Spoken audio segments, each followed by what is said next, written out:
ونستعينه ونستغفره ونؤمن به ونتوكل ونعوذ بالله من شرور أنفسنا ومن سيئات أعمالنا من يهده الله فلا مضل له ومن يضلل فلا هادي له ونشهد أن لا إله إلا الله وحده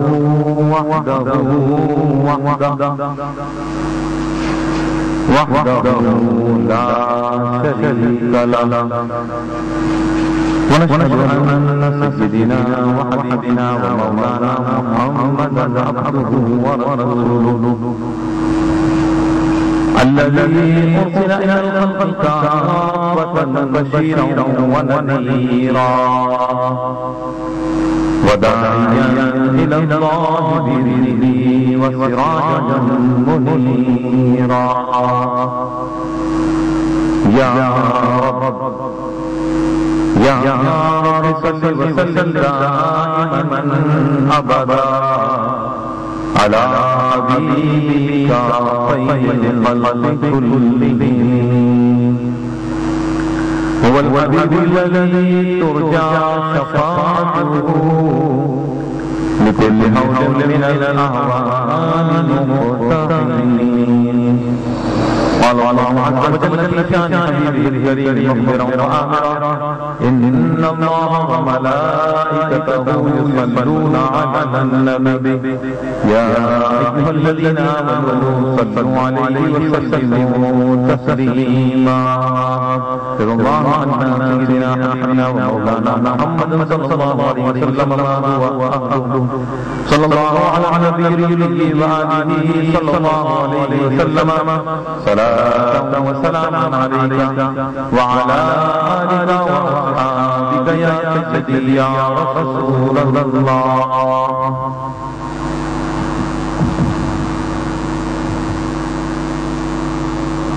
نهاية لا احترام مقدوم محترم ونعوذ محمد القادر جنری صاحب اور دیگر اسٹیج پر موجود حلقہ جنیدیہ کے واپسان اور شرکائے محفل آج مولا کائنات امیر المومنین سیدنا علی کرم اللہ وجہہ کی نسبت اور آستانہ عالیہ جنیدیہ اور سلسلہ جنیدیہ پاکستان کے نہایت عظیم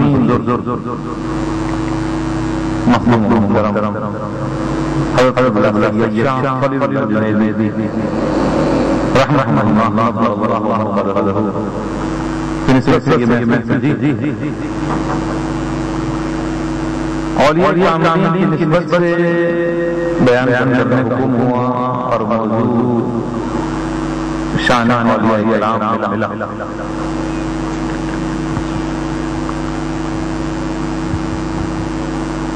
اولیاء کرام کون ہوتے ہیں؟ اللہ کا ولی کون ہوتا ہے؟ اللہ کا دوست کون ہوتا ہے؟ جاننے کی قرآن مجید میں رب العالمین فرماتا ہے الذین آمنوا وکانوا یتقون اور وہ جو ایمان لائے اور تقوی اختیار کیا. عزیزان محترم اس کے کہ ہم یہ جانیں کہ اللہ کا ولی کون ہوتا ہے ہمیں آیت مبارکہ کے تحت جاننا چاہیے کہ قرآن مجید حدیث کے اندر اللہ رب العالمین نے دو باتیں یہاں بیان فرمائی ہیں ان کی حقیقت کیا ہے. قرآن مجید حدیث میں اللہ رب العالمین نے دو باتوں کا تذکرہ فرمایا الذین آمنوا وکانوا یتقون. یہ اگلی آیت ہے گفتگو کے دوران اس سے پہلے کی آیت پڑھوں گا تو انشاءاللہ آپ سمجھ جائیں گے.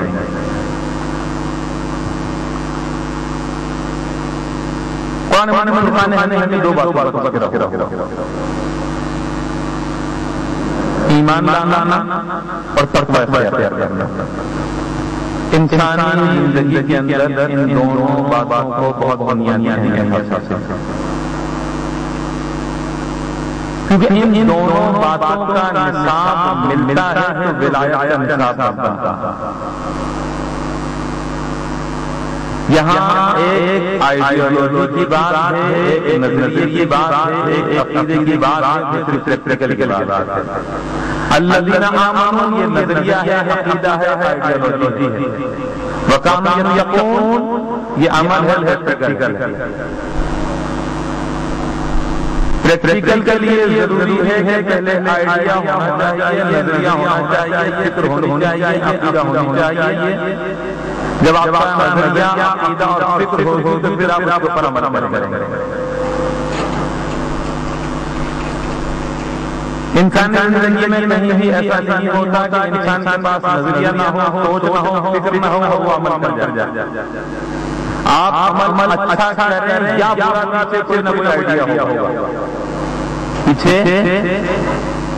تصور، سوچ، فکر لازمی ہوگی. اسی فکر کی بنیاد پر آپ عمل کریں گے، عمل اچھا ہوگا. یہ بات سمجھ میں آ گئی. آئیڈیالوجی اور پریکٹیکل دو چیزیں ہیں.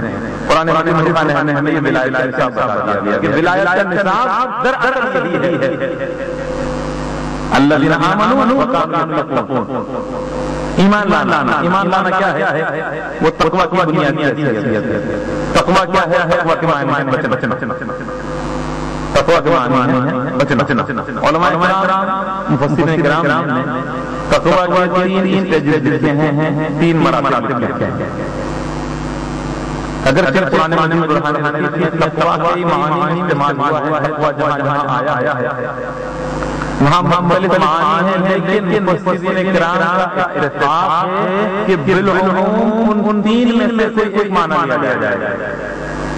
ان تین میں سے کوئی ایک معنی لیا جائے گا. تقوی کا بنیادی تقوی کیا ہے؟ بچنا کیا ہے؟ تقوی کے معنی ہم نے تقوی کے معنی بچنا کیا؟ تقوی کی ابتدائی سے متعلق ہیں کہ اس کائنات کے اندر اللہ رب العالمین کے بندوں میں جو کوئی کلمہ پڑھ لیتا ہے، ایمان لے آتا ہے، وہ کفر سے بچ جاتا ہے. جو ایمان لے آتا ہے وہ کفر سے بچ جاتا ہے، اور جو کفر سے بچ جاتا ہے وہ تقوی کا ابتدائی مرحلہ مکمل کر لیتا ہے. تقوی کا ابتدائی مرحلہ مکمل کر لیتا ہے. اس کا مطلب یہ ہوا کہ جس نے کلمہ پڑھ لیا وہ بھی ابتدائی طور پر تقوی میں داخل ہو گیا. اور جس نے تقوی اختیار کر لیا وہ آئیڈیالوجی پہلے ہی پر چڑھ گیا، اور وہ ہے الذین آمنوا، ایمان لانے والے. تو ایمان لانا تقوی کا بنیادی ایمان لانا. جو ایمان لے آیا وہ کفر سے بچ گیا، اور جو کفر سے بچ گیا وہ جہنم کے دائمی عذاب سے بچ گیا. یہ بات علم ہے نا ماشاءاللہ. آسمان سے وابستہ لوگ ہیں اور ہماری دعا ہے کہ رب العالمین ان احکاموں کو قائم و آباد رکھے، اور بالخصوص ہمارے صاحب سے زیادہ دامت العالیہ کو اللہ تبارک و تعالی دراز عمر خیر عطا فرمائے. تو جو اس محفل سے جاتے ہیں، محفل ناز کرتے ہیں، یہ ہوتا ہے رسول اللہ بھی ہوتا ہے، بیان بھی ہوتا ہے، نانی بھی ہوتی ہے. تو آپ لوگ مختلف علماء کو سنتے رہتے ہیں، تو اتنی تو ذہن سازی ہو گئی ہے، اتنا تو جان کے ہوں گے یقیناً کہ وہ ایمان والے جو داخل ہو چکے ہیں، نبی کریم صلی اللہ علیہ وسلم کی ختم نبوت کا اقرار کر چکے ہیں، اب اس ظاہری دنیا میں ان سے جو گناہ سرزد ہوں گے تو اس کے بدلے وہ جہنم میں جائیں گے اور اپنا حساب لگا کر کے پھر جنت میں آ جائیں گے. تو جو گناہ ہوگا اس کا بدلہ کچھ دوزخ میں جانا ہوگا. تو کیونکہ جہنم میں دائمی عذاب سے بچ گئے اور کفر سے بچ گئے، اس لیے علامہ بغدادی رحمہ اللہ لکھتے ہیں کہ یہاں پر تقویٰ کا بنیادی مرحلہ مکمل ہو گیا، تقویٰ کی بنیادی حیثیت کو حاصل ہو گیا. تقویٰ کا دوسرا مرحلہ کا کیا ہے؟ تقویٰ کا دوسرا مرحلہ ہے کہ اپنے آپ کو اسلام میں مکمل طور پر داخل کر لینا. یہ تقویٰ کا دوسرا مرحلہ، کیونکہ جو ایمان لے آیا، جس کو آئیڈیالوجی حاصل ہو گئی، اب اس کے پریکٹیکل کا وقت ہے. آئیڈیالوجی حاصل ہو گئی، نظریہ بن چکا ہے، نظریے کے بعد اب پریکٹیکل کا مرحلہ ہے. اور پریکٹیکل کے مرحلے کے لیے ضروری ہے کہ آپ اپنی پوری باڈی کو گناہوں سے بچائیں. ایمان لانے کے بعد اب اپنے ہاتھوں کو، اپنے کانوں کو، اپنی آنکھوں کو، اپنے پاؤں کو، اپنے پورے جسم کو گناہوں سے بچانا ہے. کیونکہ ہمیں معلوم ہونا چاہیے حیثیت مسلمان ہمیں شریعت مصطفیٰ صلی اللہ علیہ وسلم نے ہمارے پر کیا پابندیاں لگائی ہیں، ہمیں معلوم ہونا چاہیے. کلمہ پڑھ دیا، ایمان لے آیا. اب ایمان لانے کے بعد اب اسلام نے کچھ پابندیاں آپ پر لگائی ہیں، کچھ پابندیاں لگائی ہیں. وہ پابندیاں کیا ہیں؟ اب پابندیاں یہ ہے کہ آپ زبان پر پابندی ہے. آپ نے کلمہ پڑھ دیا، کلمہ پڑھنے کے بعد تقویٰ کے سیکنڈ اسٹیج پر جا رہے ہیں اور تقویٰ کے دوسرے مرحلے پر جانے کے لیے اسلام نے پابندی لگا دی. اب آپ کی زبان پر پابندی ہے. کیا پابندی ہے؟ پابندی یہ ہے کہ اب آپ نے جھوٹ نہیں بولنا. اب آپ نے جھوٹ نہیں بولنا. اب آپ نے وعدہ خلافی نہیں کرنی. اب آپ نے گالی نہیں دے.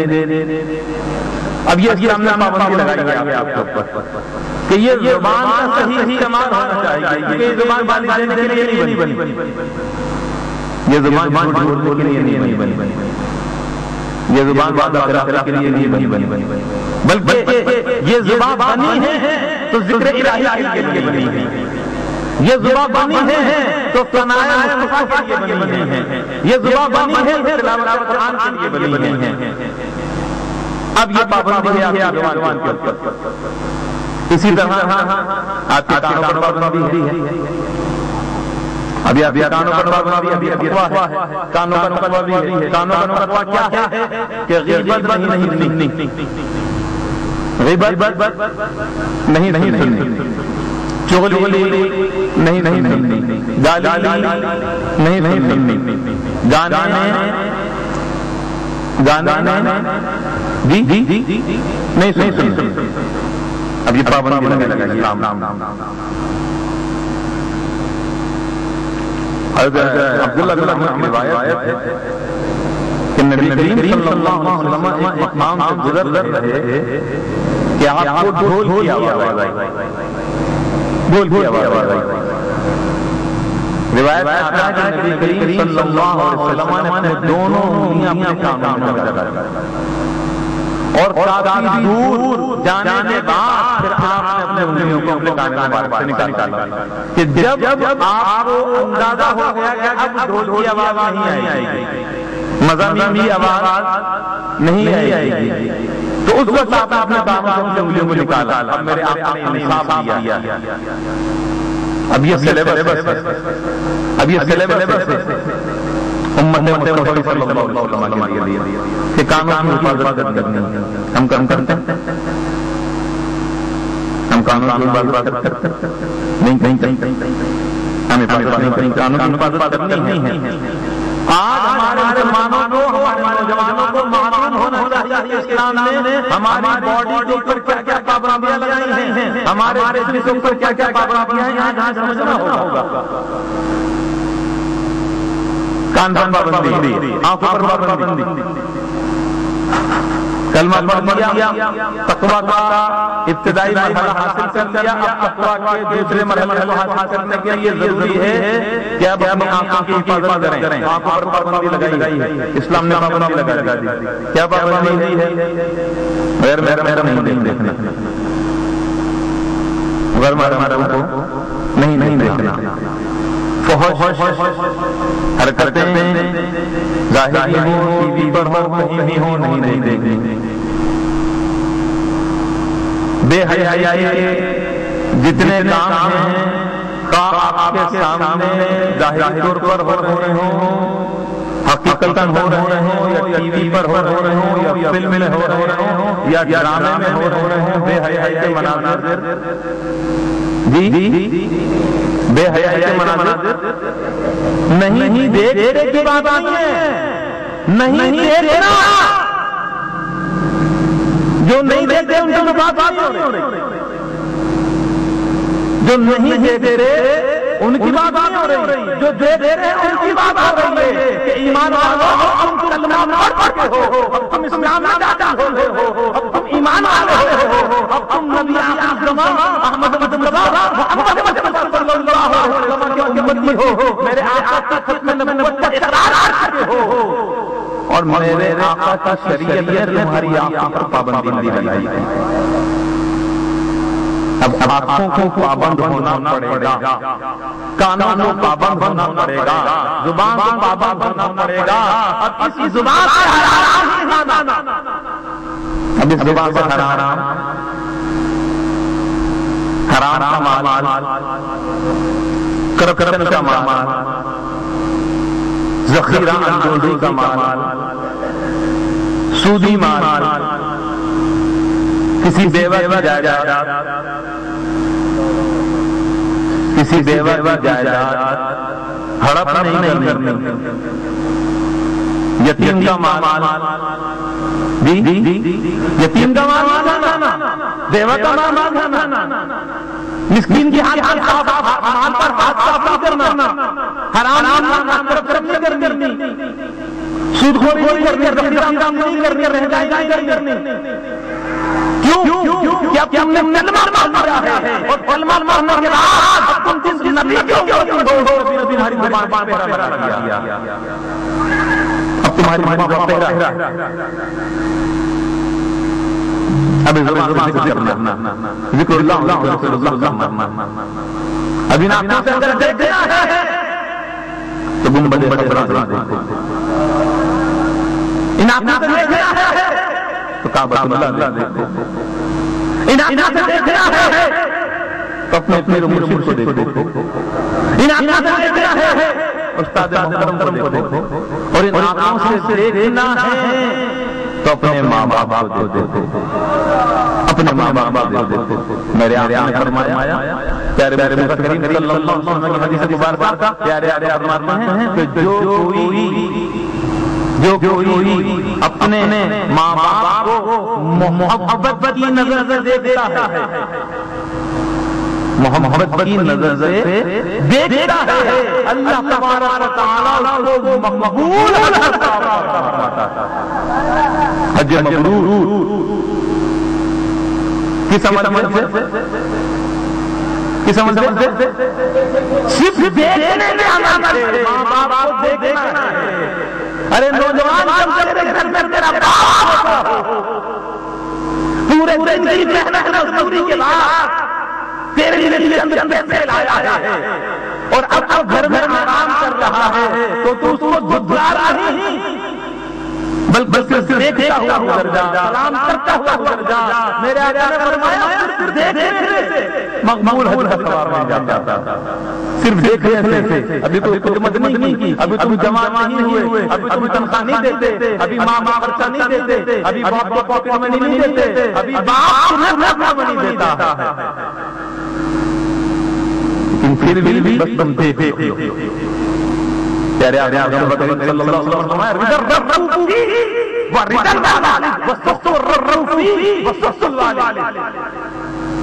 میرے آقا نے پوچھا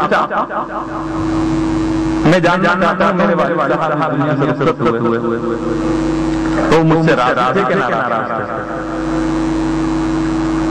اور میرا رب سے راضی کہ ناراض؟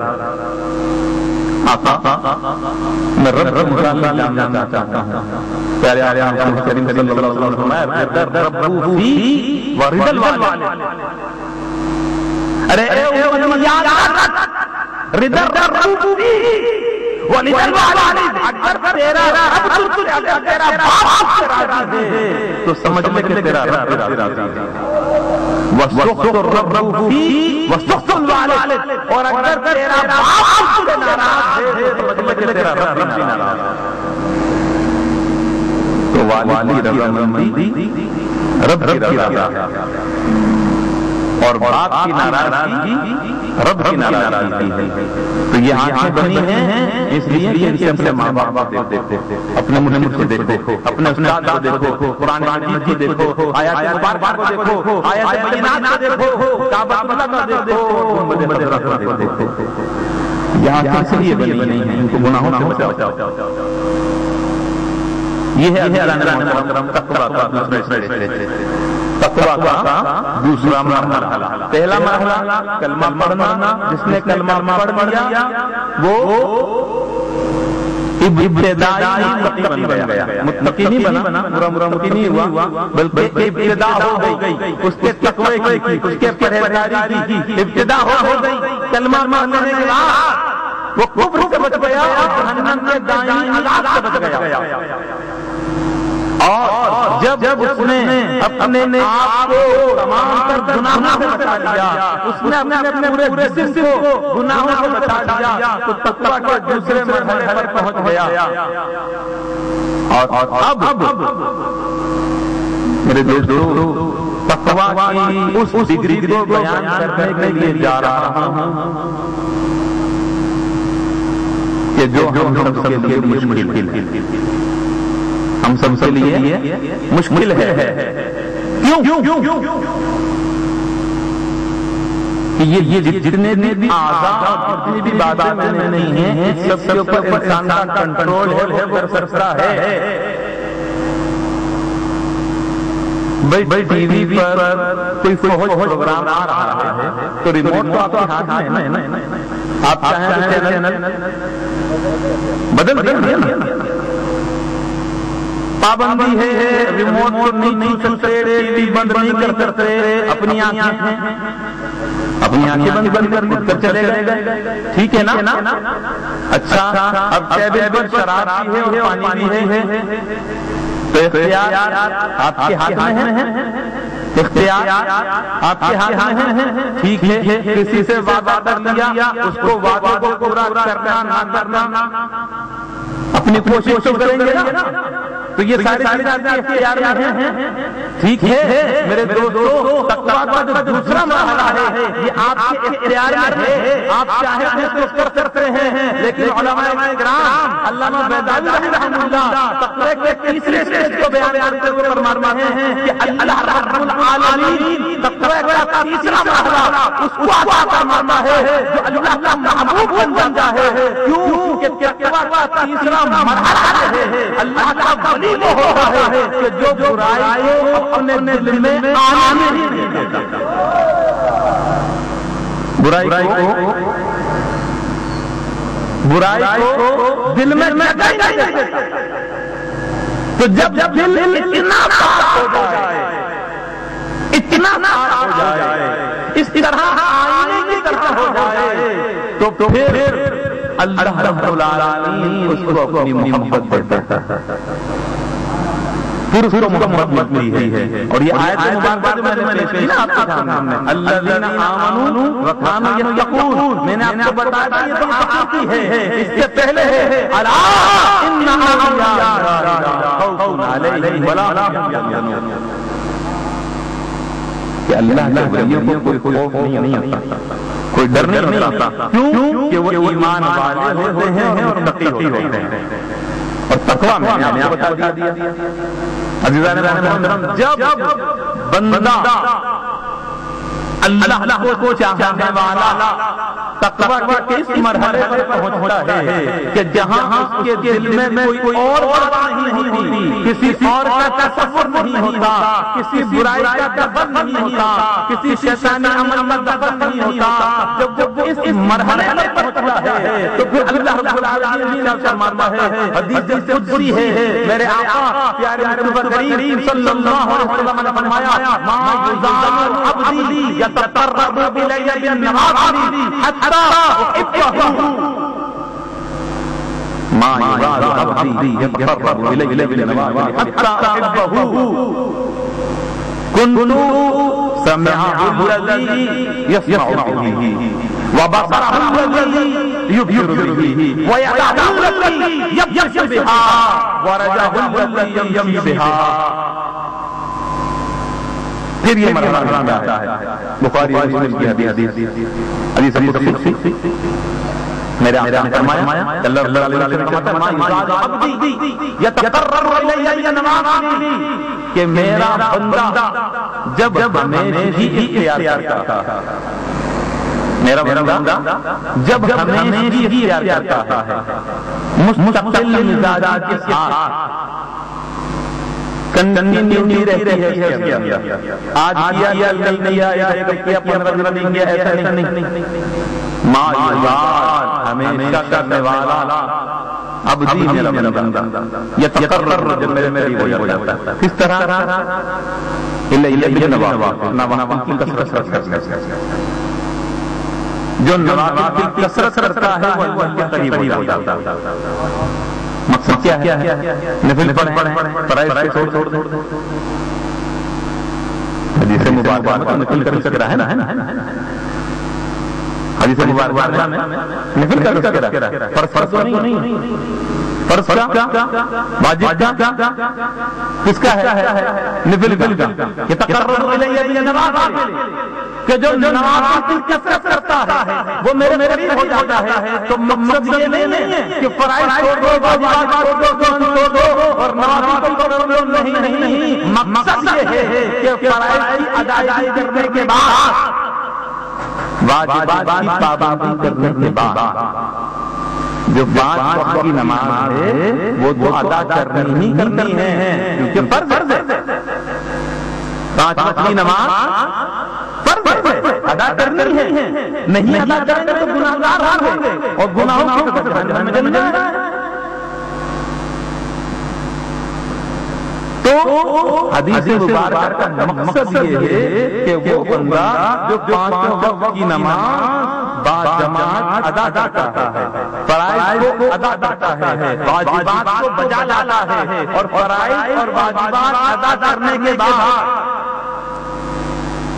کیوں اس لیے کہ فرض تو سب نے پڑھنا ہے نا، جس نے کلمہ پڑھ لیا اس پر فرض لاگو ہو گیا، جس نے کلمہ پڑھ لیا اس کو فرائض کی ادائیگی کرنی ہے، واجبات کی ادائیگی کرنی ہے. تو کلمہ پڑھنے کے بعد فرائض و واجبات کو آپ کو ادا کرنے ہی کرنے ہیں، اور تمام اہل ایمان کو کرنا چاہیے. میرے آقا نے فرمایا کہ سب کے سب پر واجب ادا کرتے ہیں، لیکن اللہ کا محبوب بندہ وہ ہوتا ہے جو دن میں 5 وقت نماز پڑھنے کے باوجود اس وقت اٹھتا ہے جب سب سو رہے ہوتے ہیں. اب وہ اپنے رب یاد کرتا ہے جب پورا عالم سو رہا ہے، پوری دنیا سو رہی ہے، رات کے پہر ہے، جب انتہائی لذت والی نیند آ رہی ہے، سردیوں کی سخت رات میں جب دن میں وضو کرنا مشکل ہوتا ہے، جب دن میں ٹھنڈے پانی سے وضو نہیں ہوتا، بہت مشکل ہوتی ہے، ڈر لگتا ہے، سستی ہوئی ہے. تو جب دن میں یہ حال ہو تو اللہ کا وہ مقرب بندہ جو آدھی رات کو اٹھ کر ٹھنڈے پانی سے وضو کرتا ہے، سخت رات میں وضو کرتا ہے، اللہ کو یاد کرتا ہے اور رب العالمین بارگاہ میں سر بسجود ہوتا ہے. پھر وہ رات کے نوافل ادا کرتا ہے اور عمر پر استقامت کرتا ہے. میرے آقا نے فرمایا کہ وہ نوافل پر ہمیشگی اختیار کرتا ہے, راتوں کو اٹھ کر روتا ہے, اپنے رب کو راضی کرنا چاہتا ہے, پیارے نبی کریم صلی اللہ علیہ وسلم کی رضامندی چاہتا ہے, اللہ کو یاد کرتا ہے, اس کی زمین پر سجدہ ریز ہوتا ہے. تو میرے آقا نے فرمایا اس وقت جب وہ اللہ کو راضی کرنے کی کوشش کرتا ہے اور اس پر استقامت اختیار کر لیتا ہے تو اللہ رب العالمین فرماتا ہے, اللہ رب العالمین فرماتا ہے کہ وہ مجھے راضی کرتا ہے, مجھے راضی کرتا ہے, اتنا راضی کرتا ہے کہ اتباہ یہاں تک کہ میں اس سے محبت کرنے لگا, یہاں تک کہ میں اس سے محبت کرنے لگ جاتا ہوں. اور جب رب محبت کرتا ہے بندے سے تو پھر کیا دیتا ہے, گفٹ کیا دیتا ہے, تو کیا دیتا ہے, سمجھانے کی ضرورت نہیں.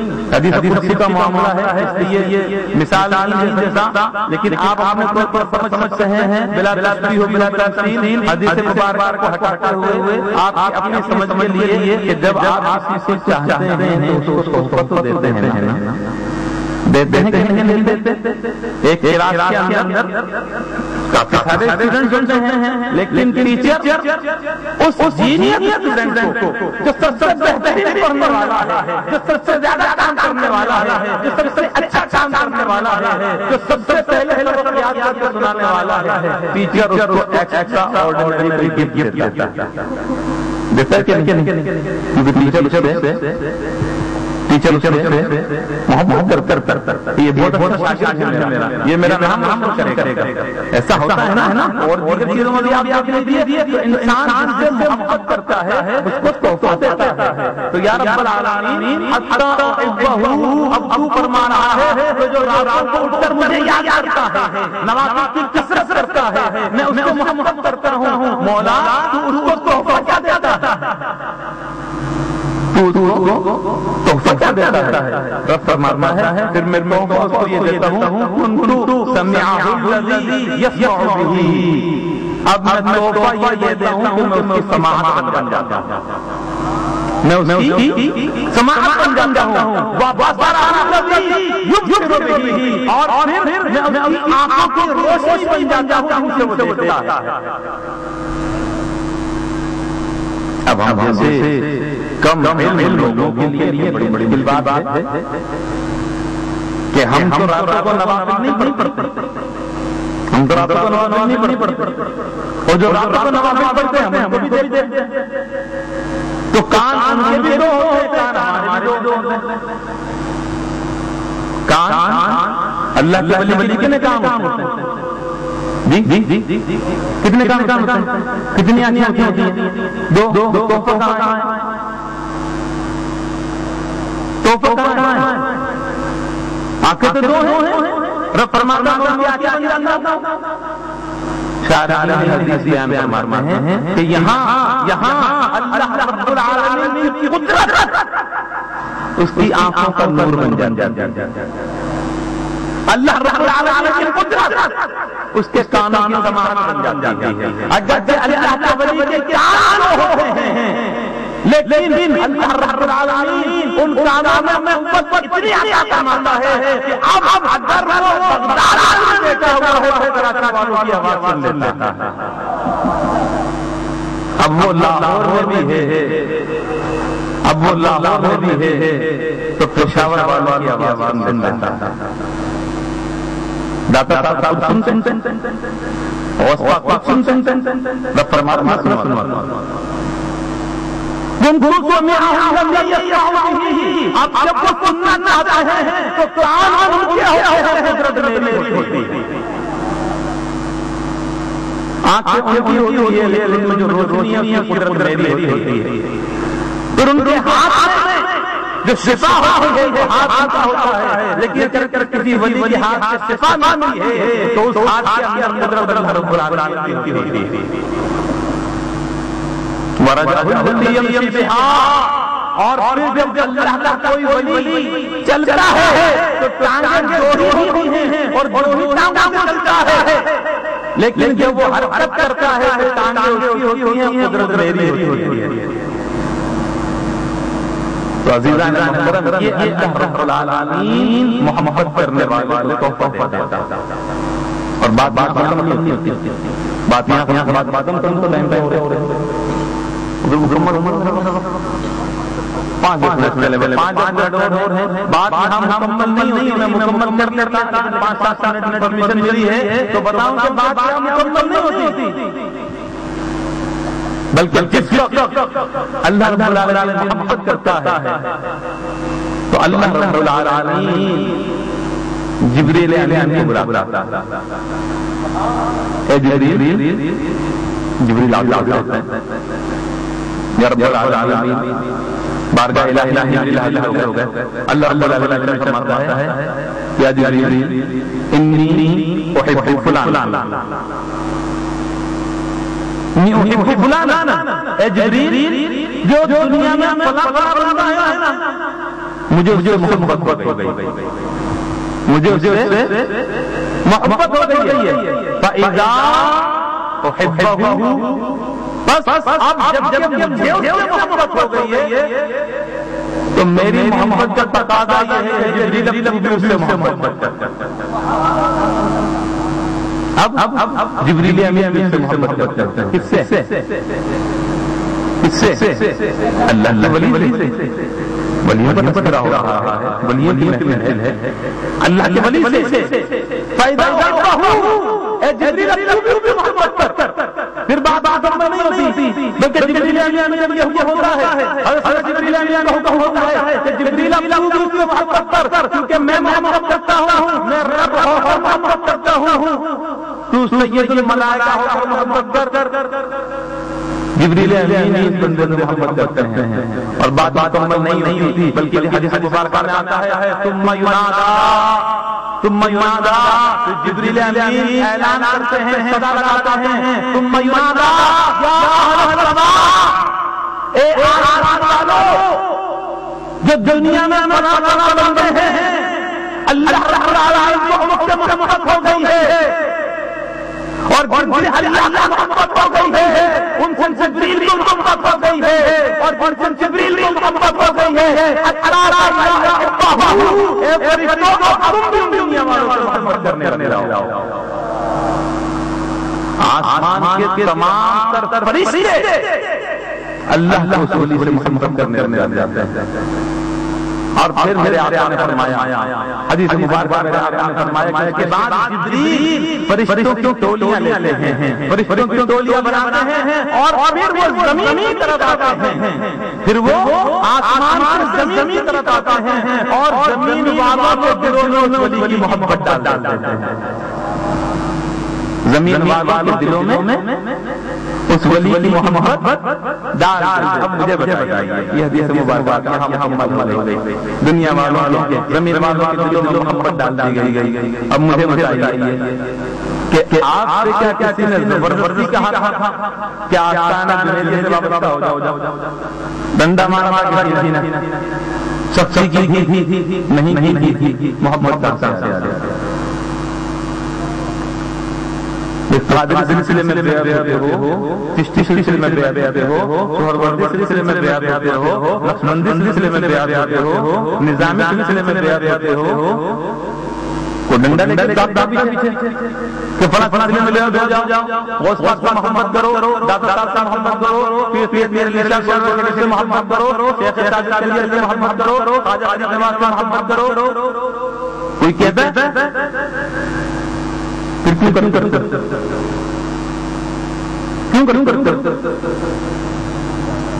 دل سے کرتے ہو نا، دل سے کرتے ہو نا، تو دل میں محبت کس طرح ہے؟ آپ نے فرمایا کہ جبریل اپنے فرشتوں کے ساتھ آتے ہیں اور اللہ کے وہ ولی جو اس روح زمین میں رہ رہے ہیں، وہ جبریل امین نے فرشتوں کے ساتھ ان کی محبت لوگوں کے دلوں میں ڈالا۔